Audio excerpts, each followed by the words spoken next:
Shalom. Selamat pagi Bapak, Ibu, Saudara.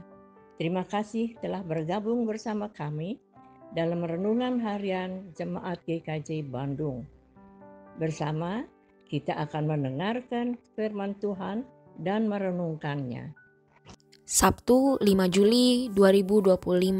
Shalom dan selamat pagi Jemaat GKJ Bandung yang dikasihi Tuhan. Mari kita merenungkan firman Tuhan sebelum beraktivitas pada hari ini.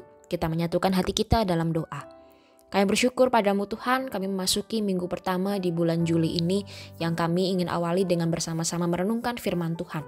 Mampukan kami untuk menjadi pelaku firman-Mu yang benar ya Tuhan. Dalam Kristus kami mohon. Amin.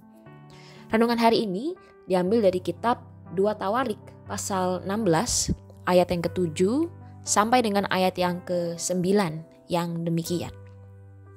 Pada waktu itu datanglah Hanani, seorang pelihat kepada Asa, Raja Yehuda, dan berkata kepadanya, "Engkau bersandar pada Raja Aram dan tidak bersandar pada Tuhan Allahmu.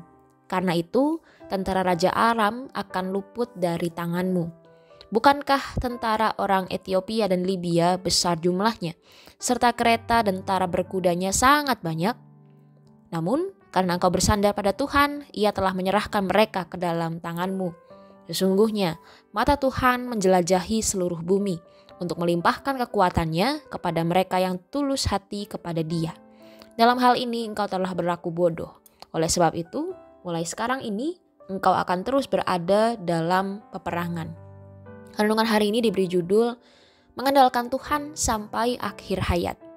Jemaat yang dikasihi Tuhan, Raja Asa memerintah Yehuda dengan awal yang sangat baik. Ia menyingkirkan pelacuran bakti, ia menjauhkan segala penyembahan berhala, bahkan ia memecat neneknya dari pangkat ibu suri karena patung Asyera yang dibuatnya.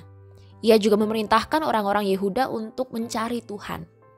Namun, pada tahun yang ke-36 di masa pemerintahannya, ia melakukan kebodohan yang berdampak negatif sampai pada akhir hidupnya. Alih-alih mencari kekuatan Tuhan, Raja Asa malah mengambil emas dan perak dari perbendaharaan rumah Tuhan dan rumah raja, kemudian mengirimkannya kepada Ben-Hadad, Raja Aram, untuk mengikat suatu perjanjian untuk mengalahkan Baesa, Raja Israel. Kemudian datanglah Nabi Hanani mengingatkan Raja Asa, tapi justru Raja Asa marah sehingga Hanani dipenjara, dan ia juga tercatat menganiaya beberapa orang dari rakyat. 3 tahun kemudian, ia menderita sakit selama 2 tahun dan akhirnya meninggal dunia. Alkitab mencatat, di masa sakitnya pun Raja Asa tidak mengandalkan Tuhan. Ia hanya mengandalkan para tabib. Asa tidak mengakhiri pemerintahannya dengan baik. Di dalam Alkitab versi New International Version atau NIV, kata yang dipakai untuk tulus hati adalah fully committed heart, yang dalam bahasa Ibrani levav shalem, pengabdian yang sepenuh hati.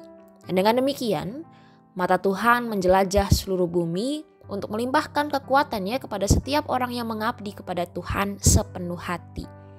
Dalam hal ini Asa gagal dan dinyatakan telah berlaku bodoh. Bagaimana tidak? Asa melewatkan rencana besar Tuhan yang akan menyerahkan Aram di bawah kedaulatan Yehuda. Pengabdian yang sepenuh hati kepada Tuhan adalah sumber dari segala hikmat. Tetapi berlaku juga sebaliknya. Komitmen yang setengah hati kepada Tuhan adalah kebodohan. Jemaat dikasihi Tuhan, mari kita terus menjaga komitmen pengabdian kita kepada Tuhan. Asa berjalan bersama dengan Tuhan puluhan tahun. Tetapi dia ternyata tidak mengakhiri masa pemerintahan dan masa hidupnya dengan baik karena ia mengandalkan kekuatan pihak lain. Mari kita selalu minta anugerah Tuhan supaya kita selalu memiliki levav shalem, hati yang mengabdi kepada Tuhan sepenuh hati sampai akhir hayat kita. Kita berdoa.